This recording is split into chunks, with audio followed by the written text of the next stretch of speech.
I've brought the AI actors with me, the artificial intelligence. I've generated them all right here with my superior big brain.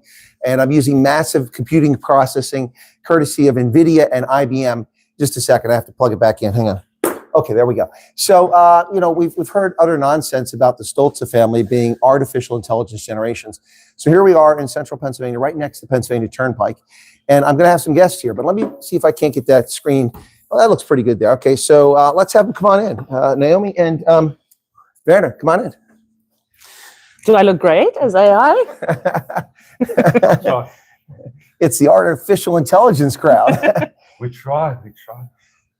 Yeah, get in here. Come on and get in here. Get in. There he is. Hello. Say Hi. So I generated him to be a cute kid. It could have been an ugly kid with AI, but we want a cute kid.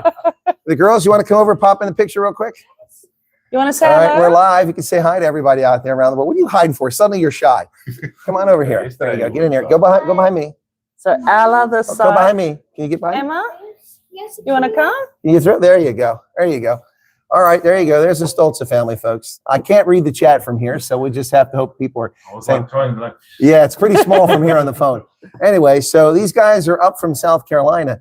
So when they offered to come up and do the interview, I said, that's a long drive. Like, we're from South Africa. Yeah, I'm used to long drives across America, and I still don't like long drives. But South Africans, anyway, so they came up here, before they really get started because they just arrived in December. So they're going to start working here very soon. And right now, it's just got a little bit of time in their hands. The school hasn't started for the kids. Even AI school hasn't started yet. No. So that doesn't start till the regular term, just like the real kids do. Yeah, of course. Anyway, so we just computer generated. Are you a computer, Emma? No, some people thought you were a computer. They thought you weren't real. You're an avatar or something. That's what they thought. Because there's silly people out there. Lots of silly people. Yeah, in South Africa, they said that. They said you guys weren't real. Are you real? Very real. If I hit you on the head, yes, your Yes, nose you are gonna very pop real, off. aren't you? Robot, but nothing can do. Yeah, listen, we've overprogrammed this one. Yeah, So. of course. Anyway, so you met all the kids before, okay? But you guys can get to sit down, okay? All You right. can sit down that side. All right, thanks. It's good to see you. It's good to see you. All right, cool. Gaan sit daar, Emmy. Right. Loop aan de kant om. So, She can sit there if she wants. It's okay. no, she's trying to pass you. Oh, yeah, there's no room. No reason to apologize. It's okay. It's okay. Yeah, she's very polite, that one, I'll tell you. She really is. So we talked to the Stolze family the other day, and last night we linked up in Gettysburg and went out they invited us to dinner. So I went to a Mexican place, went out to dinner, and food was pretty good. It was a little loud in the place. We had to ask him. I felt like, like Clint Eastwood, get off my lawn. I had my reading glasses. I'm like, I don't mean to be the old guy, but could you turn the volume down just a little bit there? And they did. So that was nice. So what was the trip like coming up here? Well, it was beautiful. You see like the old barns, and it's just greenery. There's no potholes. So you didn't have to replace any tires on the trip? No. There's no danger in anything. But it was cold. It was between 0 and -1 yesterday. Celsius. Yeah. So what's that? 30. It's 32. 32 is zero. Yeah, and it's the same distance if you drive from Victoria to Colesberg. But for us who loves driving, that's nothing. Yeah, I don't love driving anymore. I've driven millions of miles. I've had my fill of it. All right, well, so the trip wasn't too bad. I mean, but did you get a lot of traffic around DC area, or did you come up the backside of Virginia? The backside. Smart. Yeah, that's the way to do it. I-85. Yeah, that's the way to do it, because I mean, it's still going to be busy, but if you come up DC, it's just a parking lot. It's just it's horrible. Like Midrand traffic. Yeah, except more annoying. Midrand, at least it does this, but DC, it just anyway. But going around DC Beltway, just you can avoid it. But you come up the spine there. You actually came up the Shenandoah Valley, which is very famous for agriculture, for orchards and stuff like that. That and was wine. Well, it wasn't famous for wine in the 1860s, but now it's more famous for wine. So the Shenandoah Valley is actually was the breadbasket of the Confederacy. Okay. The Army of Northern Virginia survived until General Sheridan torched the valley. He went through and burned everything. They were getting a lot of their food from there. They kept them sustained during the conflict. But you came up, stayed in Frederick overnight, which that's the home of Francis Scott Key. Francis Scott Key was the author of the poem that later became the Star Spangled Banner and our national anthem. Okay. He's from there. He was an attorney from there. He had gone to Baltimore because one of his clients had been arrested by the British and illegally detained on a ship. Kind of, I don't know about legal, but kind of like Nicolas Maduro being detained by authorities from. But one of his the citizens of Baltimore was detained. He was an attorney. He went to represent him, so he went to the ship, the British ship, to talk to them about it. And then he was overnight on the ship when they bombarded Fort McHenry. And so that poem was written about that, and that became our national anthem. So Baltimore and Frederick have direct ties to our national anthem and a big part in our history. And in the same war, there was actually a British invasion force that landed on the peninsula to the southeast of Baltimore. The ships dropped, and then those ships that he was on came up to bomb the harbor. They were advancing to capture it on ground. But a state militia and one federal unit got together and formed a blocking position and defeated the British and stopped the invasion of America. Whereas in Washington, they burned the White House. They invaded D.C., they sailed up the Potomac and burned the White House. So that's the War of 1812. I have an ancestor, so I'm eligibly a member of the Sons of the War of 1812, or 1812 Society, because my ancestor, his name was Leitner, which was German Leitner, but they spelled L-I-G-H-T because it was anglicized. But Leitner was the drummer boy. And so he's a combatant, you know, the little 12, 13-year-old kids with the drum playing it, marching the battle. So we have a tie. Well, I have a tie. My family has a tie to the War of 1812 and the American Revolution and almost every conflict, French and Indian War, all of them. Going back to 1621, when my ancestor first arrived and defeated the Powhatan Indians, Sir Francis Wyatt was the first royal governor of Jamestown County, Virginia. Yep. So we're the OGs. Incredible. So when the Alpha Condors always tell me, "Oh, we've been here a long time," I'm like 1652. We were here in 1621. I got you beat. Anyway, so for you, what's the trip? Anything special? You had the kids in the car. Did that go well? Yeah, well, we went to a public library before we came Okay. on the road trip. So the nice thing with the public library, they could check out books. So while we were driving, they enjoyed reading. And then we also checked out books for American literature and start studying for green card eventually, but start prepping ourselves. Yeah, so you're ready when it's time. Yeah. And I mean, when you programmed us for AI, it would have been nice if you added that into our memory that we don't have to study now. Well, actually, if I was going to do AI, the proper way would have been to give you already have a green card. Oh, that would have been great. Social security numbers, a vehicle, and a 4-bedroom house. I mean, that's yes, if you're going to do AI, you should do it properly. Yeah. Anyway. No, we're joking about the AI, folks, because some of these nasty people have gone on social media. They've stolen my content. They posted social media things, and they say, "Oh, the Stoultz family aren't real. That's just AI. He just made that up." It's unbelievable. People who've never accomplished anything in their lives, people who are of no merit or value, no moral character whatsoever, can spread stuff on social media, and people actually believe it. Yeah, but they do. People believe anything they see. So anyway, all right. So public libraries. I mean, because you're accustomed to that because they're very successful in South Africa, right? Not at all. Well, we usually go to shops to procure books. So you have to buy all your books. You can't go to the library and borrow it. No. Oh. And your libraries is amazing. We have access, obviously, to internet, to videos, computers, videos, DVDs, board games. Tax assistance a lot of times, too, when it's tax season. As well. And different training programs that's available. And then at certain libraries, they are connected with a lot of the museums. So you could check out museum cards to access certain museums, sometimes to a lower rate or sometimes absolutely free. So we actually went to the public library in Greenville and we were placed on a waiting list because it is quite popular. Yeah. But to take the children to the Children's Museum. And so just as I mentioned before, the Children's Museum is not a museum where you just walk around, read, but the Children's Museums here in America is interactive for the children. So it's like a massive indoor education play area. Yes. All right. Well, I'm going to do a quick check here. If you're listening to this program, watching right now, if you give us a thumbs up to let us know that you can hear everybody just fine. I'm going to cozy up to the screen here in a second to make sure I can actually read what you're saying because it's about 3 meters from my face. And even if my eyesight wasn't damaged by the torn retina, that's not going to help. Even with my eagle eye eyesight, I could have read that 10 years ago. I'm going to get closer and see if people are watching it. People are laughing now. It looks like a few thumbs. Oh, yeah, they come. Oh. There. All right, we're good to pink go. hands. Hello, pink hands. Is it red or pink? I don't know. It looked pink. It looked pink to me. Look pink to me. Anyway, folks, thank you for tuning in. We appreciate it. We did promise to do this now. We are going to go from here to a couple museums. The state of Pennsylvania has a museum that is in Harrisburg. We're going to drive down there. Harrisburg is nothing special to show them. I'm a little embarrassed as the state capital. probably one of the least impressive state capitals in America. But the museum is pretty good, and it's right next to the State House. The only questioning thing is the parking. It's kind of weird. It's all credit cards. Yes, So on the I'll get ticket. out and I'll figure it out. And if we have to pay on Saturday, we'll pay. I'll sort it out. But Go City.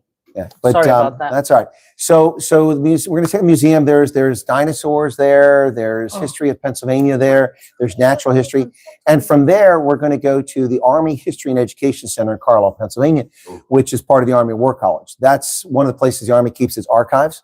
But you won't be able to see those. They're stored. You will see a display showing the history of the U.S. Army and the campaigns it's been involved in. They also have a project that records oral history, and we might be able to see that. It's not large, but there's a lot of walking outside.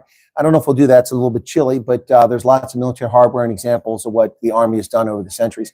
In fact, there's a M42 twin 40 millimeter Duster, which is an anti-aircraft AAA gun, anti-aircraft artillery, that I actually served on, not that one, in the 1980s when it was already 40 years old. So they have one on display there. And but we'll go inside and see the display inside. And after that, somebody wants to see snow and hasn't seen snow. There's a ski resort not too far from here, and we're going to go by there. Even if it gets dark, there'll be lights, so they'll be able to see the snow. And I looked driving this direction over my shoulder to the hill, and I saw there was snow on the slopes. So we'll be able to see snow a little bit later on. He always told me snow. Now look at snow. Oh yeah, whatever, man. Yeah, sure, okay. Yeah, I want to do He was so disappointed earlier because we found some snow next to the road. I'll send the video if you wanted to share it. So it's quite very little. And then he picked it up and it's like, but it's cold. Of course it's cold. What did you think it was, hot? My sister said that. And it's like, oh, but it's going to melt.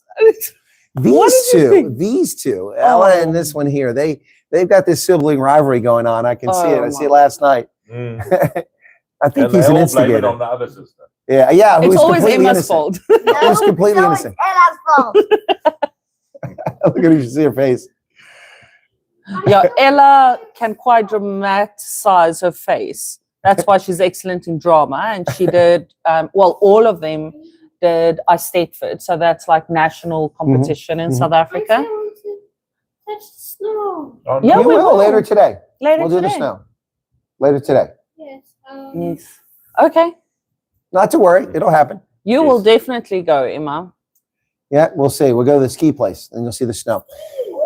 I don't think we'll have time to ski. We'll see how it goes, okay? So I've actually traveled around the country now.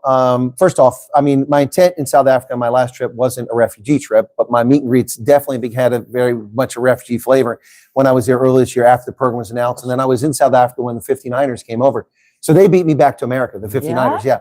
But each of those events, so I met a lot of refugee aspirants at those events, the meet and greets at Open Place and at Prison Break. That doesn't sound good. But those, Four Ways, you know where that is. And then also at Woodbridge Island and PE and Durban, all the meet and greets. I had a lot of people interested in the refugee program. But here in the States, I've had the good fortune, courtesy of CNN, lying propaganda CNN, who paid for my flight, so thank you, and also for my accommodation, to go down to Birmingham, Alabama, and meet with Jay and Earl Langton and their families, and that was lovely. And then CakeNet is doing a documentary about South Africans abroad and focusing on, I'm calling something like the Promised Land or something like that about America. And so they've interviewed South Africans who live all over the country, and one of the things I want to do was go to Twin Falls and talk to refugees up there. And they paid to fly me out to Boise, Idaho, and then paid for my accommodation there. So I've gone to Birmingham to meet refugees. I've gone to Idaho to meet refugees, and now refugees are coming to meet me. It's just pretty cool. Well, when you come to South Carolina, you can bunk with us. I think last time I was in South Carolina was 2003, so it's been a while since I've been there. Oh, we can show you a few. I'm sure it has changed quite a bit, yeah. South Carolina is an interesting state. South Carolina has very different demographics than most of the country. About 45% of the population of South Carolina is actually black, whereas only 11% of the country is black. And the county I live in, 97% white. So it's just by happenstance. But South Carolina has very different dynamics than many other states. And plus, it's got this the Southern tradition. You get all those things. But I mean, you get that in Georgia and North Carolina as well, and Alabama. But South Carolina is different in many respects. It was very strict. As far as what? Well, the laws. Oh, okay. Why did you get pulled over? We did, but we were. It was because of the vehicle that was not. Oh, the one that you first got from the shyster who ripped you off. So, But further than that, also just how the discipline of children and how respectful the children is. Clearly, you're not in the Walmarts that I visit. Come visit us. I'm the guy that's yelling at people's kids. Behave himself, yeah. All right, well, no, but I mean, it is a very different experience in South Africa, of course. So coming up here, I told you guys that I'm not sure what you did, so we'll wrap what you talked about going to the Medical Museum in Frederick. Did you get a chance to do that? No, we didn't. Okay, that's we all right. went to the outlet. Yeah, that's area where I was that headed we next. spoke about. So Pennsylvania doesn't have sales tax on clothing. So any clothing you buy here, there's no tax on the price you see. It's the price you pay. Whereas with other things, you pay the price plus 6% sales tax. So they have a sales tax. We don't have value-added tax. So, theoretically, legally, when you buy something with that, that's the value of it. So if it says 120, then it's worth 120, even though 20% of it was taxed. We don't play that game because that's ridiculous. Yeah. But we do have sales tax in many states on items. Pennsylvania has sales tax of 6%, but not on clothing and not on a few other items. So any clothing buy up here, it's a really good deal. And that's why we have outlets up here. And so that one is maybe not the most impressive outlet, but it was on the way. There's one over at Hershey, which is, that one's incredible. They got a Tommy Hilfiger store. They got everything under the sun. And it's just fantastic. They got Old Navy, just you name it, they've got them. But I don't know, how did you find that outlet store? Was it okay? Or Yeah, we like the antique store, and there was a gentleman there that showed us how he whips his like a whip. for fly casting, for fishing? No, for cows. For cows. For cows. cattle. Oh, okay, So okay. back home, my dad showed us as well, but this one was really loud. And he actually said that the sound breaks the sound barrier. Really? I but didn't know that. I Okay. first want to really go and do research on it. So I made a video of him doing Okay. that. Cool. That was very interesting. And then we went to a little antique store that was also on the outlet strip. And yeah, in the middle is that, I don't know how many people, most of the ladies would have watched Gilmore Girls. So in the middle is that middle area Sure. that's really like that. So we enjoyed that. And then the game store, the computer store, and computer game store and TV games, and then they've got like all the old consoles from the 70s, 80s, 90s, new ones. And they still have games. Was that in the antique store or in the computer store? No, it's toy store. Yeah. Well, it wasn't GameStop, was it? Yeah, I don't remember. I We- took photographs. We used to of have them. some pretty amazing computer stores in America. We had CompUSA, which was the national brand, but they went out of business a long time ago. We had Circuit City, which wasn't particularly, but they did appliance and everything else. And then we still have Micro Center, which is actually from Ohio. And they were a flagship store. I used to go shopping there when I was at university back in the 80s. Now they have like 40 locations around America. I didn't even know they were still in business. Somebody mentioned the other day, I'm like, really? I looked them up, like, wow, there's a Micro Center in not too far from here. So they're really good. But I mean, those are the salad days of going to computer stores when all the new software came out all the time. Every time you turn on, 6 months later, it was a 286, a 386, a 486, a Pentium. And now it's just like 3 years later, what am I getting for my money? It's the same stuff. You know? But no, And it's everything's on changing. our phones now. We don't need. Oh, no, you need a computer. But I have to say, I think people know that I've been using this Samsung S21 Ultra. Samsung, you can start paying me residuals for these ads anytime now.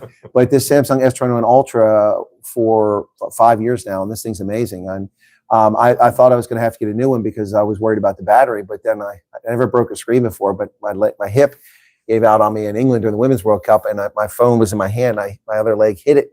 It went about 7 meters through the air, flying, landed on the screen. The screen protector protected, except it just caught the edge. It hit, and it put a line across it. Otherwise, but the screen wasn't cracked. It's just that one line. So I had to replace it. It was a little pricey, a lot cheaper than the phone. And with this screen on the S21, when you get the screen, I asked the guy, I said, by the way, can you maybe replace the battery too so I can get more life out of it? He goes, not a problem. He turned the screen, I go over, he goes, see, there's a battery comes in the back of it. So the battery and the screen came. So it was pretty Oh, cool. that's incredible. Yeah, it worked out pretty well. So Are anyway, you sleepy? is he tired now? No. Don't fall asleep, you'll miss the snow. You know how You want to sleep. go to the museums? Yes. So what about the petrol? I mean, you guys drove up here. I mean, the prices surprise you. It's better than South Africa. Or do you not even notice because you're paying in gallons and dollars? Fuel. It cost us to drive up $80. Okay, that's not bad. It's a lot cheaper than flights for 5 people. Yeah, exactly. Even in Southwest, you can't get flights for 5 people for $80 now. No. So that's a lot cheaper. Now, of course, the full cost is the wear and tear in the car and the tires. But I mean, but that's not immediate cost. So But this was more exciting. Yeah, and you got to see countryside, and you've driven up the East Coast now. How many South Africans can say that they just arrived? None. None. No, we had fun, and hopefully we are still planning that Monday we're going to go to Washington. Yep. We want to go and see some of the museums, and the Smithsonian is free of charge. Yep, so- all the Smithsonian, every one of the hotels, and not hotels, museums. And there are a bunch of big museums. I think a lot of people realize that you walk along the mall, which is the strip of land in the center of DC there, and all these different buildings, the African American History Museum, the Native American History Museum, Science and Technology. There's an African Museum, which isn't that impressive. People in DC are impressed by it, but I've been there. It's okay. The Native American one sucks too, which I was really disappointed. I wanted us to have a really good Native American museum. Unless it's improved. I've been there twice and I wasn't impressed. I've never been to the African American History Museum because it opened a couple years ago and people just flooded all the time. And every time I go, there's a long queue, and I'm not going to stand 2 hours to get into a museum. Yeah. It's 2 hours. I got to pay for parking. It's expensive. So I'll find something else to do. But if you go in the mall, of course, it's a long walk from the Capitol building. You go down, and then flanked on both sides, you have Smithsonian Museum buildings. So you can pop in one or go down one side. You can spend a whole day doing that. And then you get to the middle, and you got the Washington Monument. And you look off to the side, you see the White House over there. If you keep going, you've got the World War II Memorial, which was only built a few years ago. We waited 5 to 6 decades after the war was over. It's a shame. Most of the people had died by then. And then you go further down, you've got a reflecting pool that goes to Lincoln Memorial, which is straight ahead. And Lincoln sits up there in that memorial. But on the left-hand side, as you get further down, there's the Korean War Memorial. And that's kind of an emotional one because they're bronze figures, and it's really evocative of actually being on patrol if you've done that before.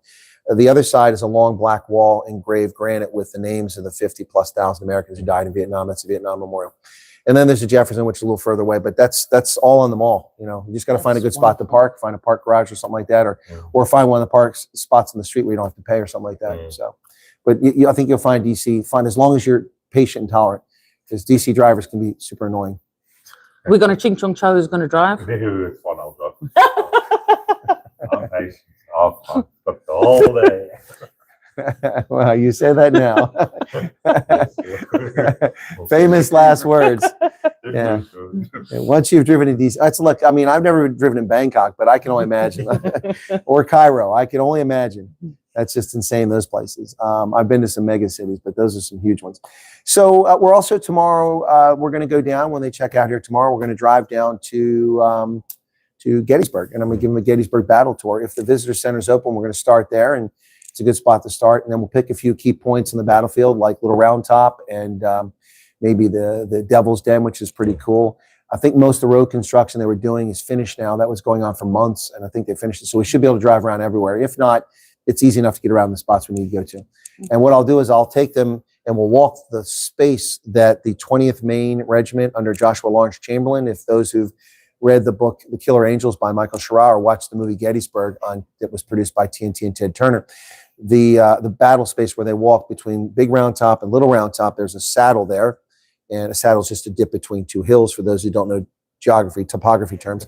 So the Alabama and Texas regiments came charging up this hill right into the face of an understrength, weakened, demoralized regiment under Joshua Lawrence Chamberlain.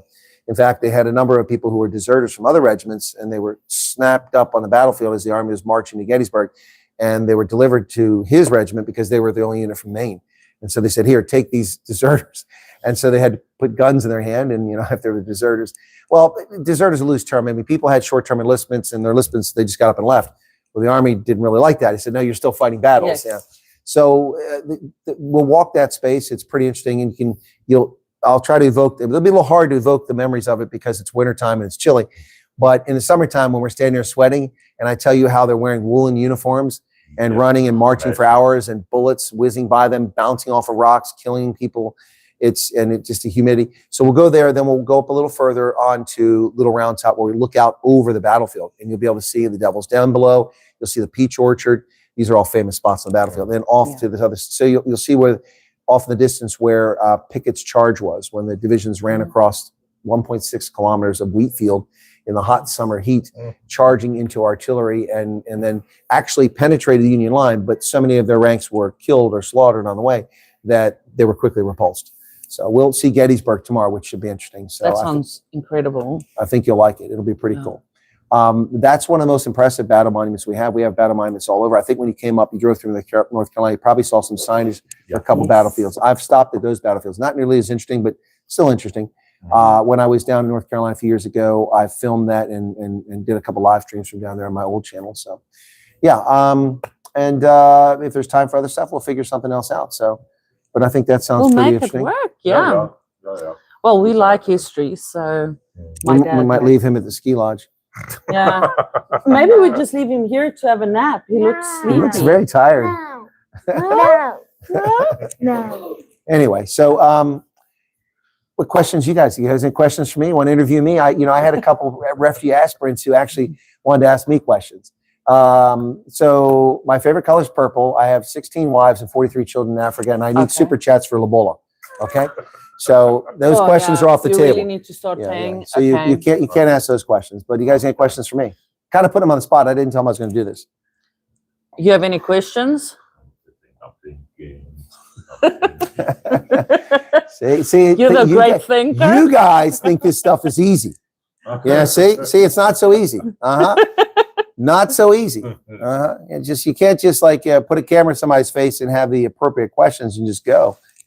Now, I do think it is important that everyone knows that to send emails take forever to respond to. So it's usually easier. I don't know how you do it, but your knowledge of answering questions when people literally just ask on a live chat, where on my side, I mean, I would rather just copy all the emails out, put it in AI and find responses and then go from there. But it's amazing how you just bring up information, and I assume it's through all your travels and. Well, I am a historian. I'm a political scientist. I've taught undergraduates, postgraduates, lecture university. I've taught foreign militaries, plus all my experience. Yeah, but I mean, I was always when I was a kid, I was involved in like quiz shows and stuff like that. Although I failed terribly the one time I was on television, it was horrible. They put us on television. They had two rows. There was a lower row and then the upper row, and the studio lights were right over my head. And they put makeup on you, and I was literally sweating buckets. And so I usually when we did the quiz, I'm like, and I get the answer. I get like 90% of the answers. It kind of irritated people. But that day I was like, too late. No, I was always trivia and stuff like that. When I was a kid, I used to have television shows like The Joker's Wild, which most people won't remember. The Joker's Wild was one of these game shows, and they'd have all these questions, and I get like almost everything right. Now, the one I sometimes had trouble with was like Jeopardy. I don't really like Jeopardy because some of the questions they ask, you got to ask it in the form of a question, which always made it challenging. But no, I've always told people the one thing that worries me is not as you age, is not the loss of physical ability. I mean, you can overcome that with artificial hips and things like that. But the loss of mental acuity, because my stock and trade has always been my ability to communicate and also analyze. That's what's so funny. If you guys watch, you've seen some of the trolls that attack my program. It's just comical. The stuff they come up, the whataboutism, they never have anything. I've never yet ever seen anyone refute anything I've said successfully. I mean, it's bound to happen. I make mistakes. I mean, Yeah, we all. But these are just trolls, and there's nothing to them. A real person of merit would come on. They could debate me, and they might win occasionally, not often. And come with facts. Don't come with. What do you mean, my truth or your truth? No. Truth. Because there's a lot of things that's brought up throughout, not just through your channel, through other channels as well, or people that just put stuff on social media that don't have the facts. I mean, so many people told us, you cannot apply because X, Y, Z. You have adoptive children. Vanna has an EU passport. Yeah. You will not make it. And then we ask, but where does it say that? It doesn't say that. It also doesn't say that it's farmers. It also doesn't say that it does say Afrikaners, but that's the priority. It doesn't say exclusively Afrikaners. And it doesn't say whites. No. When in fact, at least half of the white people came over or more are actually English-speaking South Africans, not Afrikaners. Oh, yeah. No, that's a pretty true story. And then, of course, we know, some black folks have come over, interracial couples. And then, of course, your kids, have come over and you talk about the passport. The problem is, and so what I find fascinating, guys, and I checked again yesterday, last night on my program after we finished and I came back up here, I looked and still not one news program in South Africa has even mentioned the interview that I've done with you. Because it breaks all of the false narratives, all the lies, all the lies that Fikede Mabalula and Gweda Mantasha, Crispin Piri, Vincent Mangueña, Cyril Ramaphosa, and of course the biggest of them all, Ronald Lamola, all the lies they've told about this are completely, utterly obliterated. Of course, on CNN, we heard Ronald Lamola on Misinformation, White Genocide, say that this is a white supremacy program taking the white farmers out, and you can't go unless you're an Afrikaner. Liar, liar, pans on fire. Yeah, I'm definitely not a farmer. No, but I mean, I like that guy. The girls are laughing when I said liar, liar. No, but I mean, I've interviewed colored folks. I forgot about that. I mean, that's so many interviews. I forgot they interviewed a colored family because they were off camera. Yeah. So they were anonymous, and I don't blame them. But we have another colored family that will be arriving very soon, and they are desperate to do an interview because they're angry about the government because a lot of their friends and family don't believe the program is real, and they said you'll never get over because you're colored. Well, guess what? They're actually flying. They have tickets, and they'll be here shortly. And so I look forward to doing the interview with them to once again refute this. And if anyone else has come over here that fits anything that breaks the narrative of the politicians and the media in South Africa, feel free to contact me, and we'll do the interview. Yeah, and what you said as well about if the newspapers should go out and try and publish stuff or rumors about us, then they should go and look in their history, because there's been many publications where Van and I were involved in the restoration of the Voortrekker Monument piano. And what we've done in the South African community that also disprove that we are AI, that I think that is important, but also just the facts about the family, because also in Huisgenoot and Kier and what's that, 50 plus, he's not 50 plus yet, but he looks a lot like it. See, children, that's great. Take note, children, not wife, children. And so if you go and look at the publications and articles that's been published, many years, but specifically since the twins' adoption, and they actually won several baby competitions, the three of them together. Really? Yeah. Okay. Yeah, you were too small. You were so small. You were a cute baby.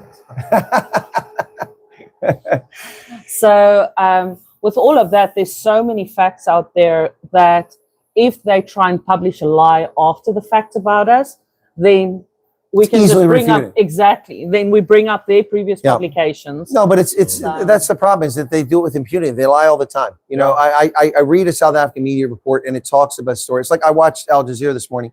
I read the news report reporting on Trump's attack in Venezuela that happened overnight. For those of you who've been sleeping under a rock this morning, the United States went into Caracas, seized the president, who was indicted for drug offenses in 2020 back in New York, and he and his wife, and took them out of the country, and we attacked.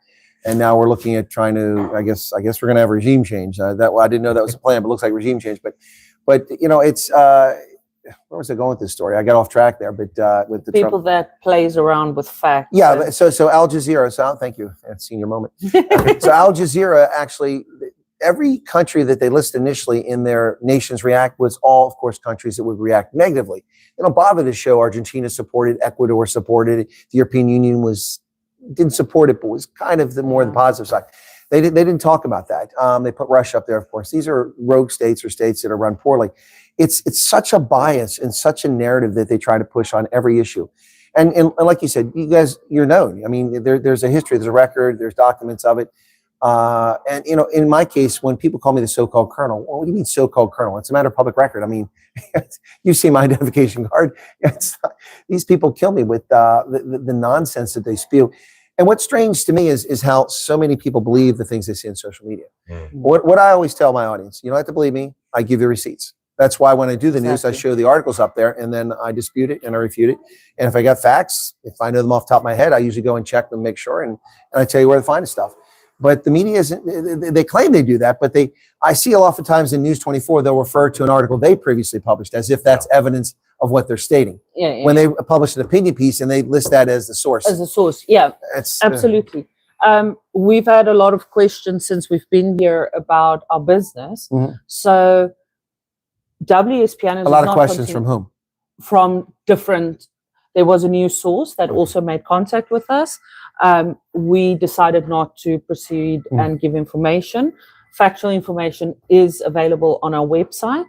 Our business still continues, but not under our trade name. Andrew Friend, the piano friend, took over our clients, and our clients has a choice to proceed with him or not. But he took over all the consignment clients, the storage pianos, everything like that. So no one was left in the dark. We were unable to contact everyone. I mean, as you know, we had 3 days. Yeah. So there wasn't time for that. Not that all our clients isn't important to us. They are extremely important to us.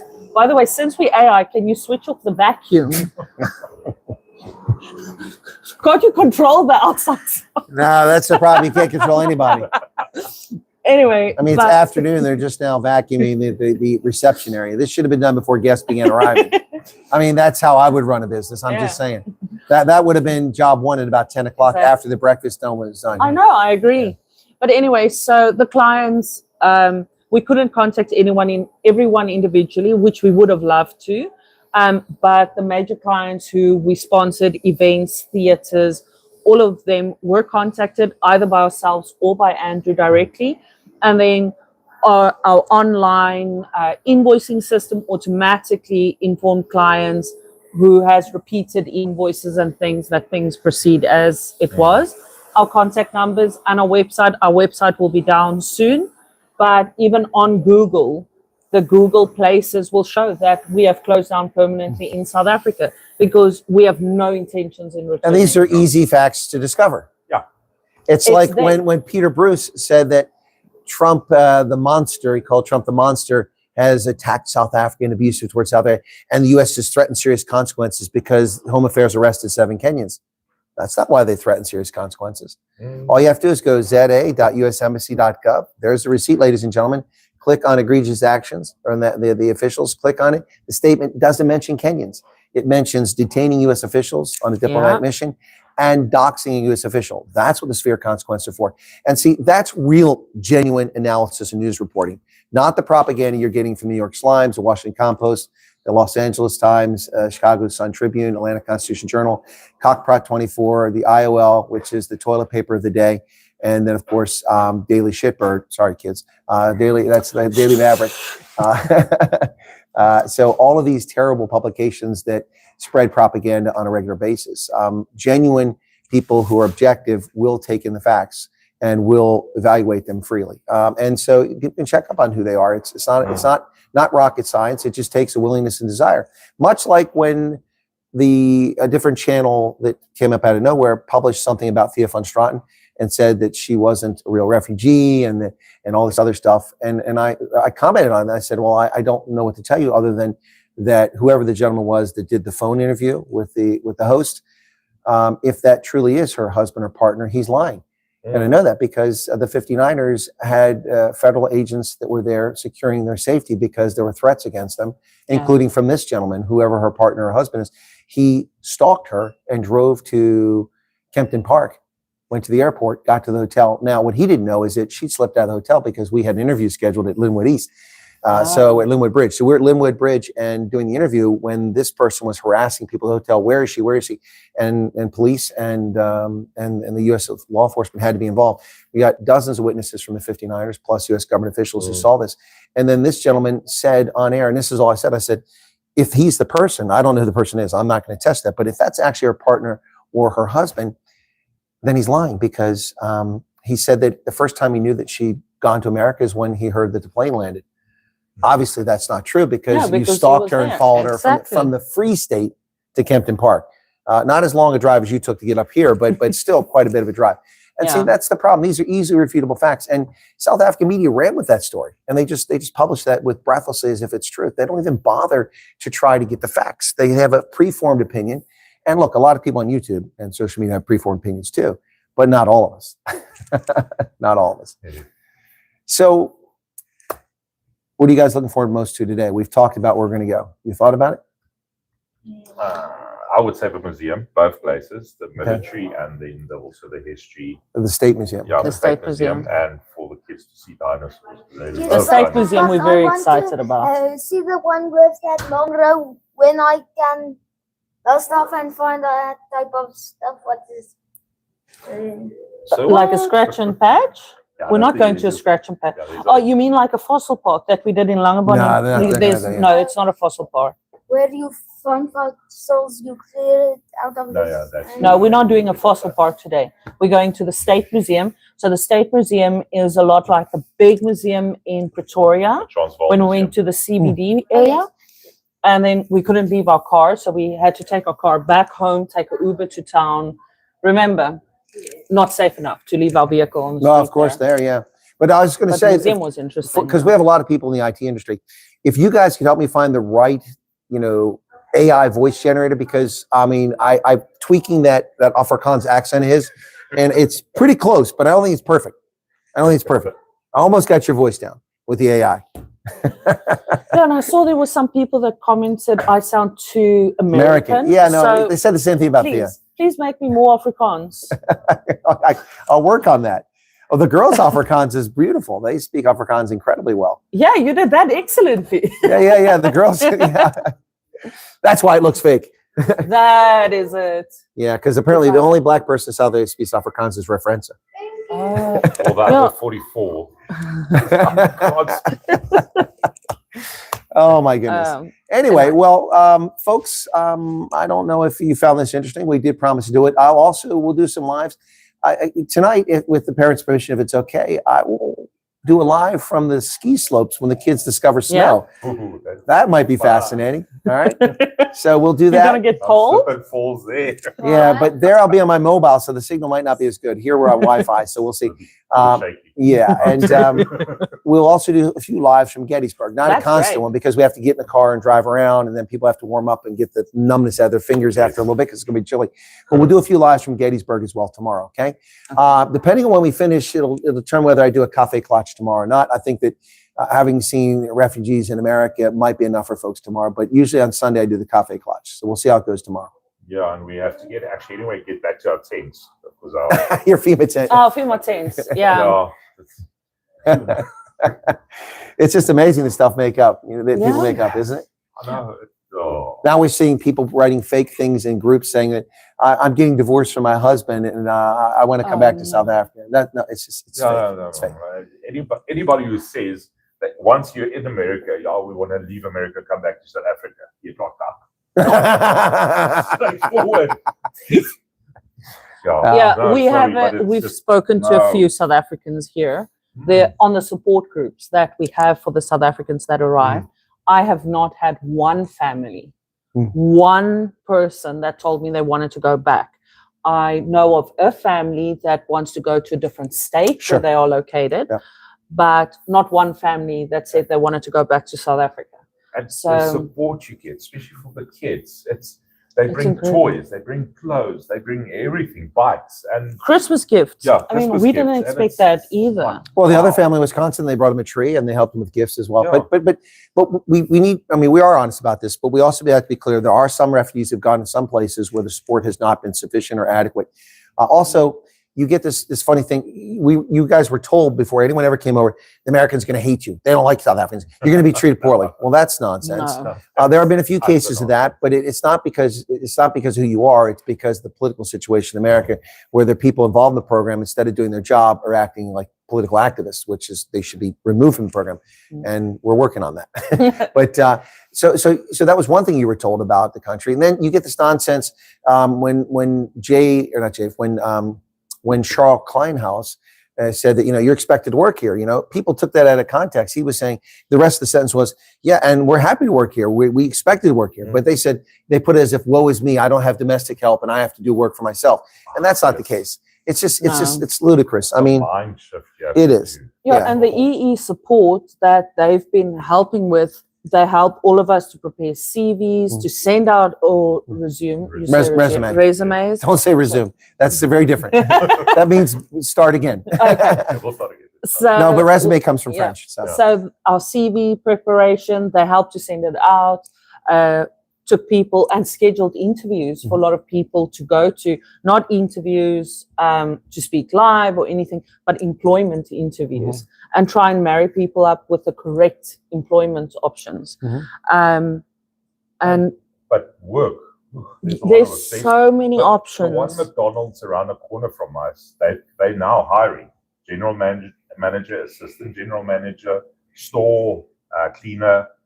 I think there's Cooks about, probably. Yeah, there's about 10 jobs just for that one store. Just the one shop, just the one branch. Well, but if you look through Indeed.com or Monster.com or any of those other job sites, you will see so many jobs. You can narrow it down to a zip code or narrow it down to a state or narrow it down to a city. You'll see tens, hundreds of thousands of jobs. I'm talking about for electricians, for plumbers, for masons, for agronomists, whatever your skills are. I don't know if there's a lot for piano tuners, but I'm just. So we found on LinkedIn options. Well, LinkedIn is another option too. I get a lot of work in my consulting business from LinkedIn. People find my profile there. Actually, I got a lot less when I switched it and put my identity as a radio announcer, which I am. But I went back to defense consultant, and then they came back to me. So what you put on LinkedIn makes a difference in whether you get calls or not, because they do searches for key things. And so, in fact, this past week, I don't pay for YouTube Premium anymore. It used to be free, but then they made it premium because they had to make money, and Microsoft bought it. But you used to get notified when recruiters were looking for you, know who they were. But unless you have premium now, you don't know who the recruiters are. Yeah. But this past week, over the holidays, I got 12 or 15 notices that different recruiters were trying to look at my profile, make an offer. So LinkedIn is a good source. It's not as good as it once was because it belongs to Microsoft, but then I'm biased against Microsoft. So I call them the Antichrist. Oh, you mean? I'm not mean, I'm honest. We've been beta testing their crappy software for 40 years. I want my money for all that testing I've done and the thousands of hours of productivity they've cost me over the years. So, but anyway, Sorry, another question that we got from other people in South Africa that reached out. They wanted to know our previous interview, where we prepped, did we get questions in advance, what you're going to ask, because we sounded rehearsed. Now, no, that is not. We were not asked questions in advance, received papers or anything like that, or emails. Our communication was the previous day. Are you willing to come online tomorrow? And we received a message with a time we needed to log on. And we thought we will kind of have a pre-preparation. But I do think that is important not to have that, so that it's not fake news. It is factual. Questions asked. We are put on the spot, yes, but Chris is put on the spot all the time by a lot of you guys that ask questions. We were some of them in the past when we were in South Africa that would ask very direct questions. And I think that's important to know that we weren't prepped or told you are not allowed to say X, Y, Z. There was nothing like that. And there shouldn't be anything like that. No. So I was reticent to put a checklist together, but this is before we knew anything that was going on, when nothing was announced in the program. And my moderator, Hendo, went through based on someone that was in the pilot program, questions they were asked. And I reviewed it and I made some changes to it. And I hesitate to put out there because I'm not trying to tell people what they're supposed to know. But with the intake questionnaire now in existence, that list of questions doesn't matter, because almost everything that we came up with is in the intake questionnaire. So you're going to answer it when you do the intake questionnaire. So it's kind of superfluous. But the point I'm getting at is that I had someone contact me the other day and say, hey, can you tell me what I'm supposed to say? I can't tell you that. All I can tell you, what I've told you all along, is to tell the truth. Yeah. One of my favorite phrases I find funny in South African actors, if I'm honest, what else would you be but honest? I mean, I know it's a phrase, but if I'm honest, it's like he'll do himself a mischief. I like that phrase. Yeah, that's a good one. He'll do himself a mischief. In American English, we don't say that, but you can get the meaning of it.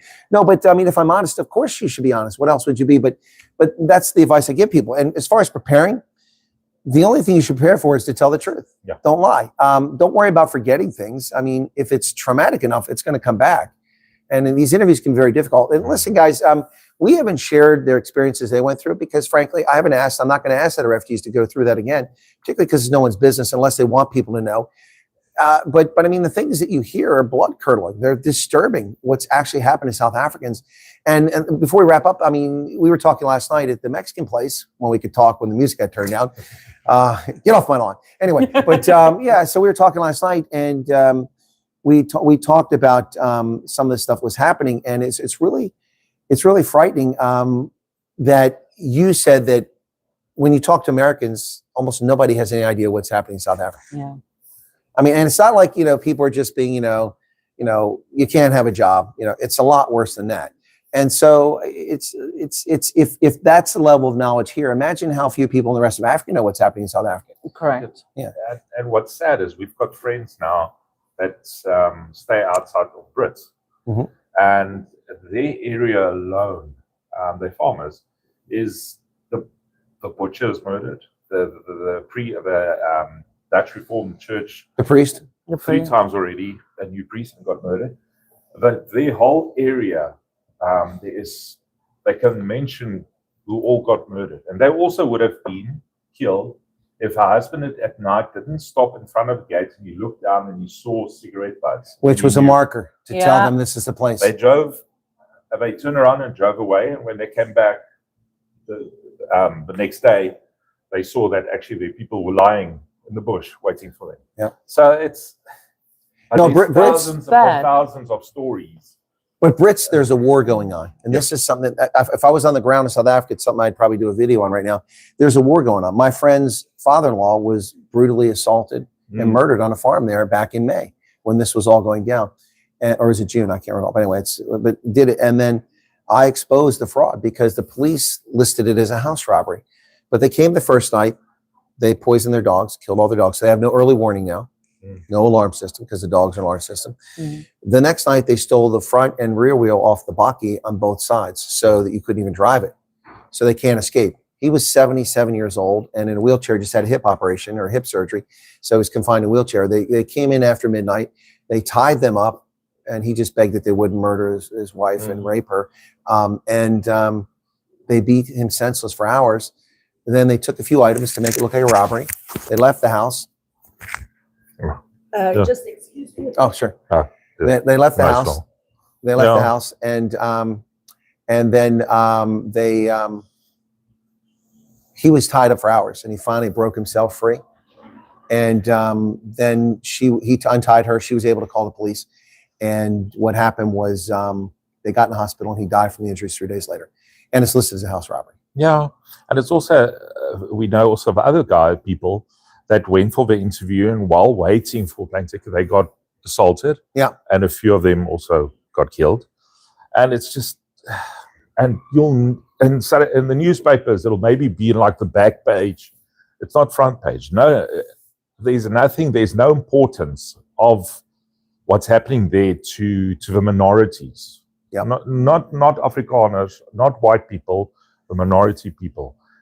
Nobody is reporting about it, and that's so sad. And I think it's everybody who's coming to America, every Afrikaner, every colored person, every Indian, everybody must make a mission and tell the world, tell your story, because that somebody's listening and that somebody can do and just sanction the hell out of the ANC, the EFF, the MK, everybody that's going against us. And that's well, we don't want to end on a sad note. So no, I mean, it's just no. I'm sorry, I'm the one that brought it up. We were talking about Brits because there's a war going on in Brits, and it's tough. Kids, you want to come back over and say goodbye to everybody? Come on, jump back. Wait, come on around here. There's space over here where Mom gave up a space. She had to go take care of something. All right, come on over here, guys. Bye. All right. Bye. All right. Bye. Did we get the AI right? You guys let me know. Okay. All right, everybody, from Central Pennsylvania, from me and from the Stoultze family, we wish you a happy new year and thank you for tuning in. Be sure to hit the like button and let people know about this stream because the truth must get out there. All right. God bless everybody. Let me get over here and shut it down. Bye. Oh, there we go. Oh, there we go. We're going to shut you down here.